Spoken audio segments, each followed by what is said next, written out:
Kes ini pada atuk. Kenapa? Pertama sekali, ini saya nak cerita lah. Malam ni saya cerita. Saya dedahkan. Yang orang suka perkataan saya dedahkan ni orang suka. Yang pertama, Zahid sudah buka cerita atuk, tuan-tuan. Zahid sudah buka cerita atuk. Okay, cerita apa? Konspirasi Mahathir untuk nak membubarkan UMNO. Saya dah cerita, tapi saya cerita lagi. Bersatu diwujudkan atas dendam terhadap UMNO. Bersatu diwujudkan atas dendam terhadap UMNO. Dan Tun Mahathir ni tuan-tuan, kalau dia dendam pada seseorang, dia akan pastikan dendam itu sampai hancur dan habis kau akan dikerjakan. Sebab itu dia jatuhkan kerajaan pada tahun 2020. Sebab dendam dia kepada siapa? Kepada geng-geng Pakatan Harapan yang tak nak dengar cakap dia. Kerajaan jatuh. Dendam dia pada UMNO pada waktu itu. Dia nak memastikan UMNO akan hancur, habis. Tetapi, kenapa dia tak bersama dengan kerajaan pengkhianat pada waktu itu? Sebab dia tak sangka. Disangkakan jumlah daripada PKR yang akan melompat keluar itu ramai. Sepatutnya jumlah yang keluar daripada PKR okey, ni kita cerita lah. Okey, malam ni saya boleh cerita. Zahid dah buka cerita, kita buka cerita. Sebenarnya jumlah yang sepatutnya pengkhianat yang keluar daripada Parti Keadilan Rakyat PKR bersama dengan Azmin tu bukan 11 orang. PKR menang, kita kena ingat PKR menang lebih 50, almost 60 kerusi. Diorang jangkakan 40 ahli PKR akan keluar. Dijangkakan 40 orang akan keluar. So bila mereka keluar 40 orang dicampur dengan Sabah, dicampur dengan Sarawak, tak perlu kepada UMNO.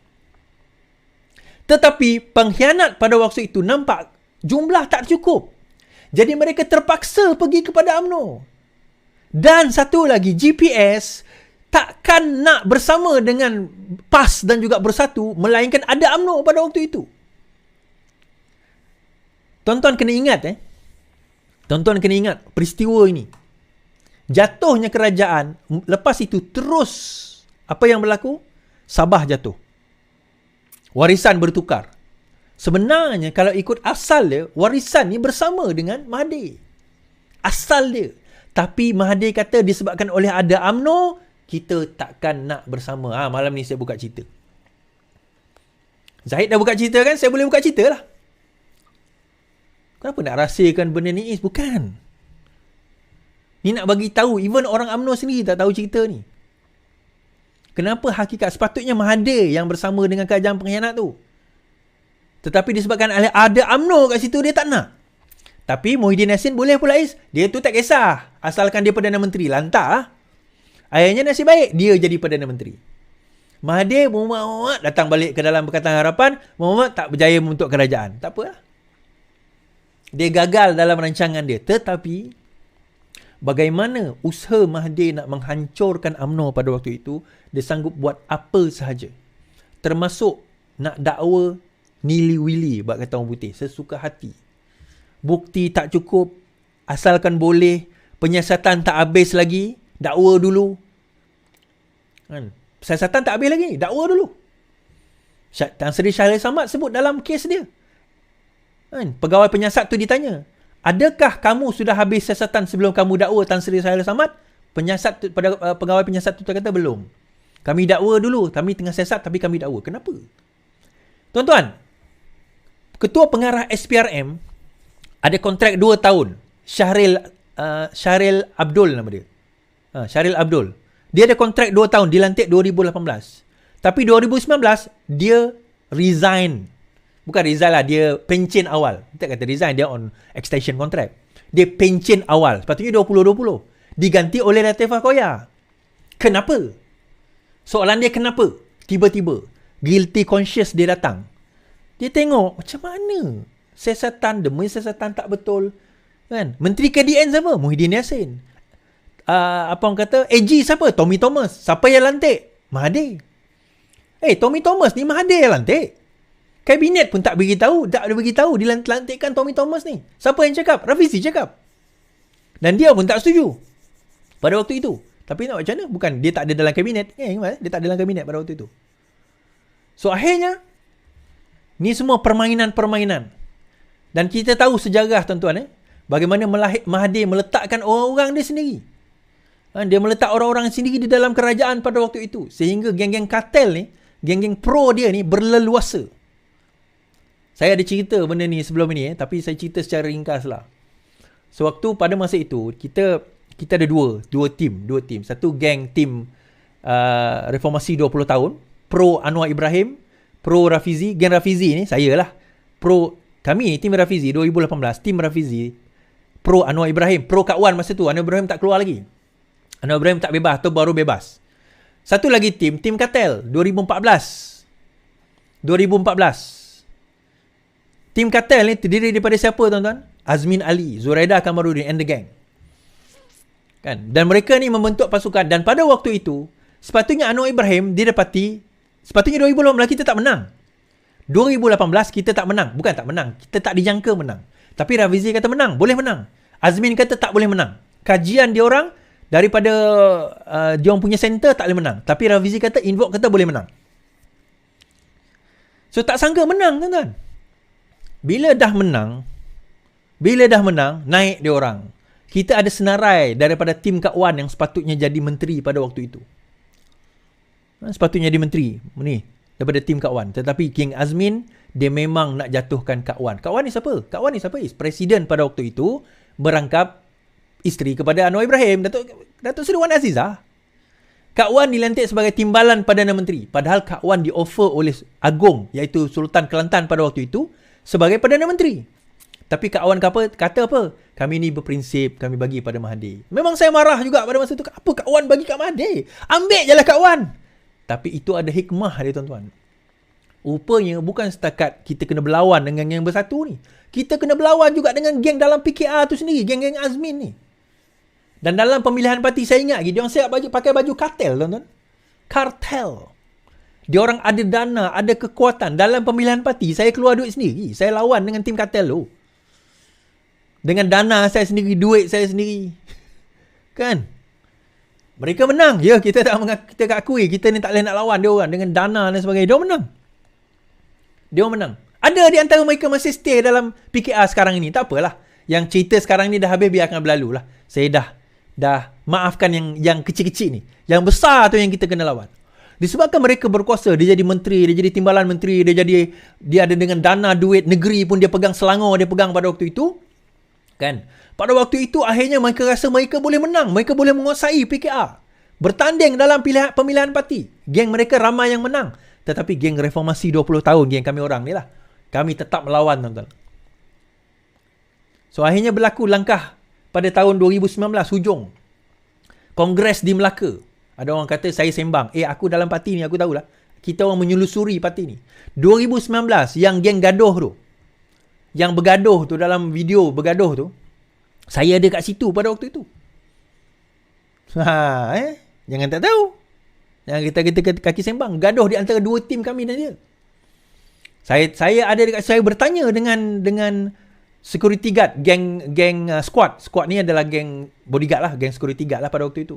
Apa yang berlaku? Ketua itulah yang baling botol dekat Tian Chua tu. Kau jangan, aku sebut nama kau orang. Dia tahulah, dia tahu aku tahu. Okay, tak apa.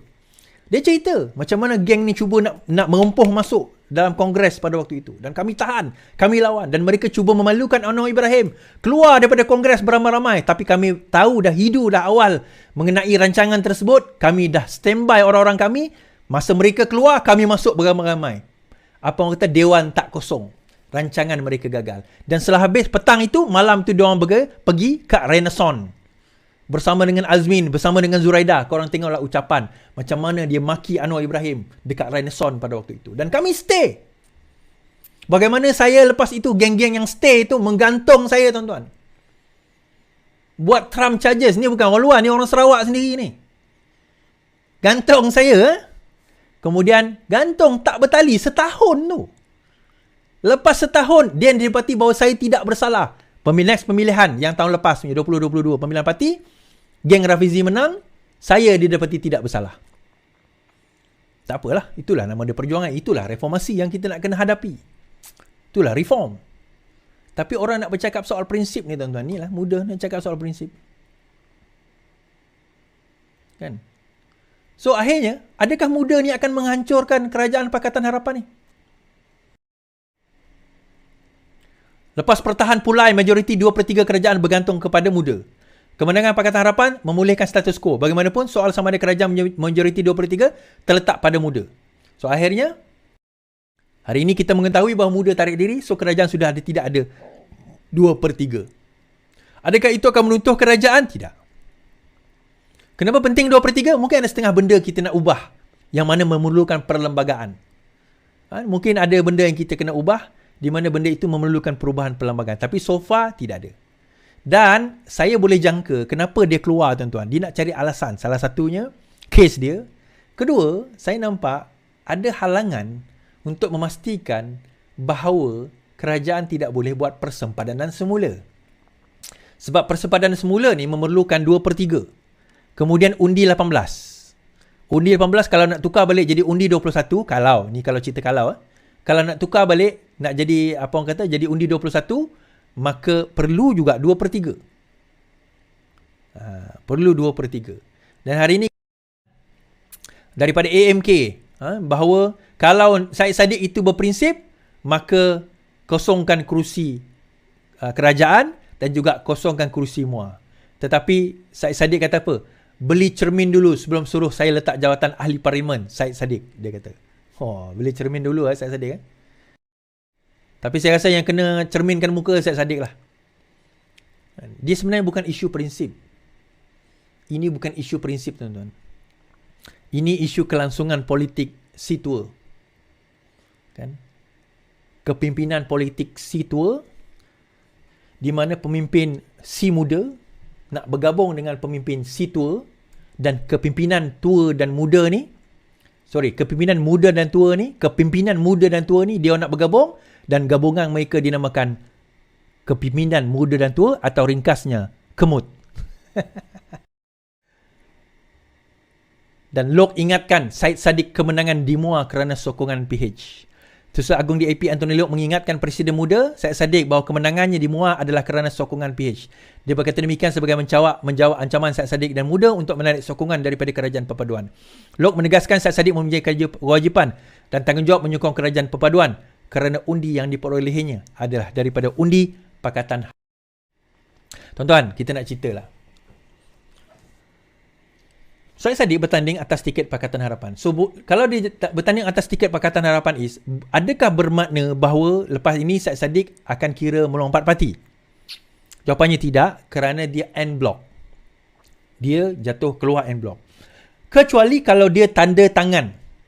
Kalau dia ada tanda tangan dokumen berkenaan dengan apa orang kata, yalah nak lompat parti tu, tak boleh lompat parti sebagainya dengan Pakatan Harapan, okeylah. Tapi setahu saya parti yang sign dokumen tu adalah Parti Keadilan. Mungkin Amanah juga buat lah, DAP saya tak sure. Kan? Tapi Syed Saddiq tak sign. Dan Syed Saddiq Muda keluar secara en bloc, jadi tak dikira sebagai lompat parti. Tetapi ini bukan masalah teknikal, ini bukan masalah undang-undang, ini masalah prinsip. Kalau Syed Saddiq itu ada prinsip, sebagaimana yang dia kata dia ada prinsip, maka dia kena ada prinsip malu. Dia bertanding dan menang di MUA atas tiket Pakatan Harapan. Dia bertanding di Puteri Wangsa. Di Puteri Wangsa atas tiket dan Ehsan Pakatan Harapan. Mungkin dia bertanding guna muda lah, dia bertanding guna logo muda. Tetapi atas Ehsan dan juga pemberian Pakatan Harapan, kerusi amanah pada waktu itu. Tapi sebagaimana saya cakap dengan Napsia, saya cakap dengan Naim, Ketua Cabang MUA, ready, kita akan langgar. Terima kasih 11,000, 13.7K, 13,000 yang menonton kita malam-malam ini. Alhamdulillah. YouTube, Facebook, TikTok, Twitter. Terima kasih yang menonton kita. Dan saya saran tuan-tuan, boleh tak kita duk marah kan? Kita duk marah. Kenapa dia orang ni buat macam tu? Dia nak buat perhimpunan IS, dia nak maki PMX, dia nak maki kerajaan kita, dia nak buat onar dalam negara kita. Ya, dia nak buat onar. Itu kerja dia. Itu kerja syaitan, tuan-tuan. Syaitan. Itu kerja dia. Kan? Dia tak ada fakta. Dia nak buat onar. Dia nak buat politik kebencian. Habis kita nak buat apa? Kita buat apa? So, boleh tak tuan-tuan, sebagai pesanan terakhir saya, buat satu video. Satu video, satu post. Video lah video. Saya tak nak posting. Posting boleh juga. Tapi video. 1 minit 30 saat. Tuan-tuan buat satu video bersempena Hari Malaysia. Hashtag Hari Malaysia. Hashtag tolak VPN. Tolak politik kebencian. Tolak VPN. Hashtag. Boleh tuan-tuan. Hashtag tolak VPN. Tolak VPN. Tolak VPN. Virus Perikatan Nasional. Buat video hashtag tolak VPN. Nyatakan kenapa tuan-tuan sayangkan negara kita. Apa ucapan sempena Hari Malaysia. Apa ucapan kita 60 tahun negara ini dibina bersama Semenanjung, Sabah, Sarawak. Kita membina negara ini. Dan apa aspirasi tuan-tuan dan puan-puan kepada kerajaan ini. Supaya kita menjadi kerajaan yang benar-benar membawa reformasi yang insya-Allah akan merubah rakyat, merubah negara, membawa negara ke arah lebih baik. Boleh tak tuan-tuan? Hashtag tolak VPN. Hashtag tolak VPN. Hashtag tolak VPN. Boleh tak? Buat video hashtag tolak VPN. Tag saya. InsyaAllah. Sama-sama kita buat perubahan. 2-3 hari ini kita kempen sampai Hari Malaysia. Jom kita tolak VPN. Tolak Virus Perikatan Nasional atau ringkasnya VPN. Hashtag Trojan Horse sudah kita buang daripada gabungan kita. Ya. Sekian daripada saya tuan-tuan. Terima kasih saya ucapkan. Terus bersama dengan saya. Terima kasih semua yang menonton. Selamat malam, selamat beristirahat. Yang penting, lawan. Tetap lawan. Assalamualaikum.